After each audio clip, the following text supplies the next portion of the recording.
BNP নেতার পরিবারকে ধ্বংস করছি। আসলে এটা পুরো আমার ফাঁসানোর জন্য বলছে। সে কয় তারিখে কোথা থেকে ইয়া বানিয়েছে আমি সেগুলো আপনার কাছে নাম্বার দিচ্ছি। টাকা দিলে আমার এই ক্ষত, আমার এই শরীর কি ঠিক হবে? আমার এই সম্মান কি ফিরে আসবে?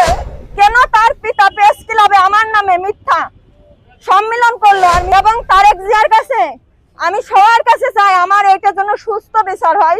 8 তারিখে আমার নামে যে সংবাদ সম্মেলন হয় তার বিপরীত, মানে পুরাটাই মিথ্যা। আমি সেইটাই আপনাদের মাঝে তুলে ধরার জন্য এবং আমার দেশবাসীর কাছে আমি সত্যটা যাচাই করার জন্য মিডিয়ার সামনে আসছি। কামরুজ্জামান নাজমুল খন্দকার তার ছেলের সাথে আমার বিবাহ হয় আজ থেকে 1 বছর আগে। সে প্রেস ক্লাবে এসে বলছে তার ছেলের নামে আমি একটা মামলা করি, মামলাটা নাকি পুরোটাই মিথ্যা। পরে আমি একটা অভিযোগ করি, সেই অভিযোগের ভিত্তিতে আমাকে বিয়ে করে। কথাটা হচ্ছে মামলাটা যদি মিথ্যা হবে, অভিযোগের ভিত্তিতে সে আমাকে কেন বিয়ে করবে? আপনাদের বেরানে বোঝেন। আর একটা কথা বলছে যে মামলা তোলার পর বিয়ে হয়েছে। এটি আমার কাবিনের কাগজ, কাবিনটা দেখলে আপনারা বুঝবেন। তার সাথে আমার 2 তারিখে বিয়ে, 5 মাসে বিয়ে হয়েছে। আমি মামলা করেছি 2 মাসে, তাই আমি মামলাটা তুলছি 8 মাসে। মামলাটা আমার বিয়ে হওয়ার পর আমাকে অনেক প্রেসার দিয়ে নির্যাতিত করে মামলাটা তুলছে। দ্বিতীয় কথা হচ্ছে সে বলছে আমার নাকি 5টা বিয়ে হয়েছে। সে আমার যে বাংলাদেশের মানুষের কাছে ছোট করলো বা আমার যে সম্মানহানি করলো, এটা আমার খুব কষ্ট লাগেছে। আমি একটা মেয়ে হিসেবে আপনাদের কাছে বলতে চাই, যদি আমার বিয়ে হয়ে থাকে সেজন্য আমার 5টা কাবিন বা প্রমাণ সহকারে কোর্টে হাজির করে আমি তার নামে মানহানি একটা মামলা দেব। তৃতীয় কথা বলছে আমি নাকি দেহ ব্যবসায়ী। আচ্ছা, আমি যদি দেহ ব্যবসায়ী হব, তার ছেলের সাথে প্রথমে যখন আমি মামলা করি আমাকে 10 লাখ 5 লাখ অফার আসছিল। আমি বলছিলাম আমি 1 টাকা নেব না, আমি মাত্র 1 লাখ টাকা কাবিনে তাকে বিয়ে করছিলাম। কোর্টের থেকে আমার বলছিল যে তুমি এই সামান্য টাকায় কেন বিয়ে করলে, যে মামলা হয়েছে। আমি বলছিলাম যেভাবে 2জন ভালোবাসা করে আমাদের একটা বিপদ হয়ে গেছে, সে আমাকে যখন ছেড়ে চলে যেতে গেছে আমি তাকে পাওয়ার জন্য মামলাটা করছিলাম। আমি নাকি অভিনয় করেছি। আমার এই দেখেন হাতে এখানে রক্ত জমা আছে, আমার যে বান্দি ছিল, আমার পুরো শরীরে ক্ষতর দাগ আছে, আমার মেডিকেল সার্টিফিকেট আছে, আমার পজিটিভ রিপোর্ট আসছে, আমার এই বুকের পাটায় সাহস আছে। আমি আপনাদের কাছে বলি, যদি এটা সত্যি প্রমাণ হয় তার জন্য শাস্তি হয়, বা আপনারা সবাই আমার পাশে থাকবেন। আমার এই বুকের পাটায় সাহস আছে, আমি তাকে নিয়ে ঢাকায় যাব, ডিএনএ টেস্ট পরীক্ষা করব এবং আমি প্রমাণিত করে দেব যে নাজমুল আমাকে ক্ষতি করছে।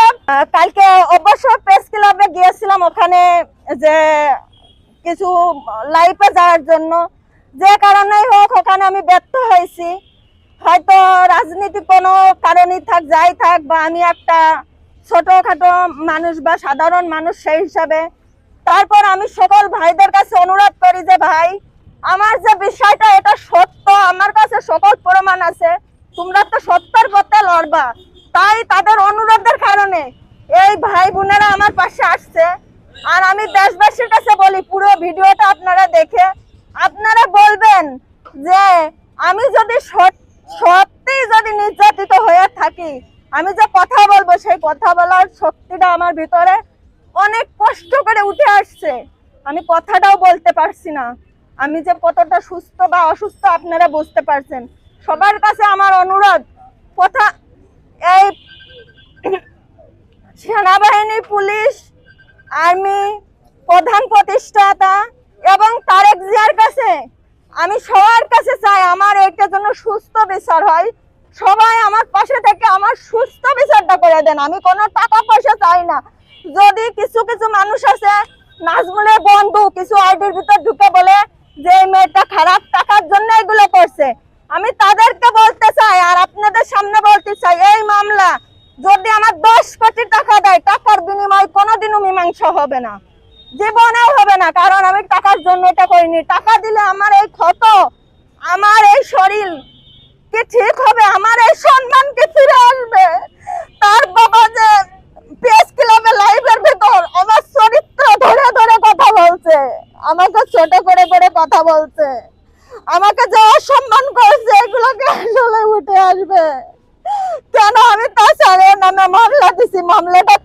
হতো, হওয়ার পরে দেখতো যে আসলে ঠিক আছে কিনা, যদি ঠিক না থাকতো তখন বলতো।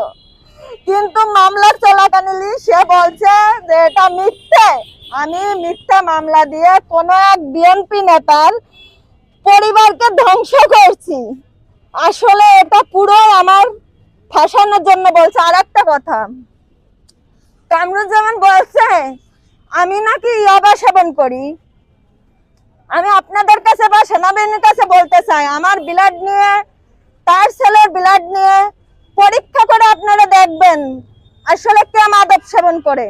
যদি তার ছেলে, আমি প্রমাণ দিয়ে দেব তার সাথে আমি সংসার করেছি, সে কয় তারিখে কোথা থেকে ইয়াবা নেছে, আমি সেগুলো আপনার কাছে নাম্বার দিচ্ছি, আপনারা ফোন দেন, দিয়ে জিজ্ঞেস করেন। যদি না বলে যে ওখান থেকে নেছে তাহলে বিচার করবেন। ওর ছেলে কিছুদিন আগে কাজল ভাইয়ের একটা পেজে দেখবেন একটা নিউজ বেরিয়েছিল আরো কিছু ইসের থেকে, যে একটা ছেলে ধরা পড়ছে, বলছে যে আমি কামরুল খন্দকার এবং নাজমুল খন্দকারের ছেলের কাছে নিছি, কিন্তু আসামি, তার নামে কোনো মামলাও হয়নি, আসামি ধরা পড়েনি। ওখানে লেখা আছে ডিলার পালাতক। তারপরেও কেন এই আইনে, এই ঝিনাইদহ প্রশাসনে তার কোনো কিছু হচ্ছে না, বা তার দিকে আঙুল তুলতেছে না, সবাই শুধু আমার দিকে আঙুল তুলতেছে। হাজার হাজার প্রমাণ থাকার পরেও আমি এটা বুঝতে পারছি না যে আসলে কি এটা কোনো দলের প্রভাব পড়ছে নাকি আসলেই এটা আইনগতভাবে কোনো কিছু আমি জানি না। তবে ঝিনাইদহ সদর থানার ওসি আমাকে বলছে 3 দিনের ভিতর তাকে ধরা হবে, বা আমরা তাকে ধরার জন্য যথেষ্ট চেষ্টা করছি, 2-3 দিনের ভিতর আসামি ধরা পড়বে। আমি চাই যেন তাই হয়, ও উপযুক্ত শাস্তি পায়, আর কোনো মেয়ে বা আর কোনো বউ এভাবে যেন নির্যাতিত না হয়, আর এরকম ক্ষতি যেন কারণ না হয়। আমার একটাই চাওয়া ছিল, ওই নাজমুলকে আমি আমার জীবনের থেকে বেশি ভালোবাসিছিলাম। ও আমার অনেকবার হাসপাতালে পাঠাইছে, অনেক অসুস্থ করেছে, হাতে পায়ে ধরছে, আমি আবার ওর কাছে ফিরে গেছি। এইটাই আমার দুর্বলতা, আর এটাই আমার ঈদ। তার কাছে কোনো চাপও আমার কাছে ছিল না, বা আমি তার কাছে কখনো কোনো কিছু চাইনি। আমার দ্বারা তার ফ্যামিলি কোনো ক্ষতি হয়নি। তার বাবা একটা বউ, 2টা সন্তান থাকতে আরেকজনের বউ নিয়ে এসে বিয়ে করছে, আর সে প্রেস ক্লাবে এসে আমার নামে, যেটার কোনো প্রমাণ নেই, সেই ধরনের অসম্মানিত করে গেছে আমার কাছে। আমি আপনাদের কাছে এতটুকু বলতে চাই, আপনারা এই ভিডিওটা দেখে আপনারা কমেন্ট করে বলবেন যে আসলে সে শাস্তি পাবে কিনা, বা আসলে সে অপরাধী কিনা, এটাই। আর আমার অপরাধটা কি, আমার ঘরের থেকে আমার জিনিস নিয়ে গেছে, আমার কাবিনের টাকা দিইনি, আমি একটা অভিযোগ করেছিলাম, আর সেই অভিযোগে আমাকে 2 লাখ টাকা দিতে চাই, সেটা আমি নিয়ে নেই। এই কারণে আজকে আমার এই পরিণতি। আমি তো তাদের টাকা চাইনি, খালি খালি কি একটা মানুষের নামে অভিযোগ করা যায়? এই ঝিনাইদহ শোলকুপায় কত মানুষ আছে, কেন বারবার তার ছেলের নামে মামলা করি? তার ছেলের নামে হয়, আর কারোর নামে তো কোনোদিন করলাম না, আর কারোর দিক তো কোনোদিন আঙুল তুললাম না। এটা একটা প্রশ্ন আছে, আপনারা বিবেক করবেন। আমি এখানেই সমাপ্ত করলাম, আর সবার কাছে আমি অনুরোধ করলাম আমার পাশে থাকার জন্য। আপনাদের ছাড়াছাড়ি হয় কি? ছাড়াছাড়ি হয় মানে ওই যে এরকম যাই হোক নেশা টেশা করে এইগুলো নিয়ে ওর সাথে আমার প্রায় অনেক গাঞ্জাম খাসখাসি হয়। আমাকে তার বাসায় নিয়ে যায় জোরপূর্বকভাবে সই দিয়েছে, এবং এটাও একটা কথা আপনি ভালো কথা জিজ্ঞেস করেছেন, তারা যে আমাকে ডিভোর্সটা দিয়েছে, যখন আমি এটা অভিযোগ করি থানায়, কিছু সাংবাদিক তাকে ফোন দেয়, তারা ওখানে আসে, বলে যে 2 লক্ষ টাকা আমরা দিয়ে দিছি। থানায় আসে বলে, মানে তার বাড়ির পর যেদিন আমি যাই, বলে 1.5 লক্ষ টাকা দিছি, ওখানে গ্রামবাসী ছিল। থানায় এসে বলে 1 লক্ষ টাকা দিছি। প্রেস ক্লাবেও কিন্তু বলেছে 1 লক্ষ টাকা দিছি, আপনারা ছিলেন। তাহলে তার কথার ভিতর 3 রকম হলো কেন? আজ যে কাজী আছে, কাজীর নাম্বার আছে, আপনারা শুনলে শুনতে পারেন, আমার কোনো টাকা পয়সাই দেয়নি।